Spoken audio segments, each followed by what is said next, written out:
Self শপে dropshipping মডেলে product আপলোডের নিয়ম। শুরুতেই অ্যাপের ড্যাশবোর্ড থেকে অ্যাড প্রোডাক্ট বাটনে ট্যাপ করুন। প্রোডাক্টের নাম ও অন্যান্য তথ্য দেওয়ার পর সেলিং টাইপ অপশন থেকে ড্রপশিপিং সিলেক্ট করুন। এরপর ক্যাটাগরি ও ব্র্যান্ড নির্বাচন করে কন্টিনিউ টু মিডিয়া বাটনে ক্লিক করুন। পরের ধাপে আপনার প্রোডাক্টের আকর্ষণীয় ছবি এবং গ্যালারি ইমেজগুলো আপলোড করুন।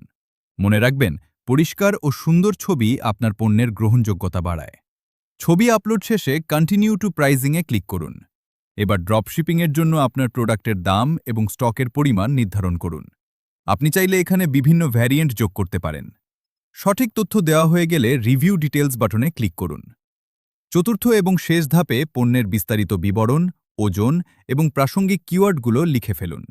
সবশেষে ক্রিয়েট প্রোডাক্ট বাটনে ক্লিক করলেই আপনার পণ্যটি রিভিউয়ের জন্য সাবমিট হয়ে যাবে।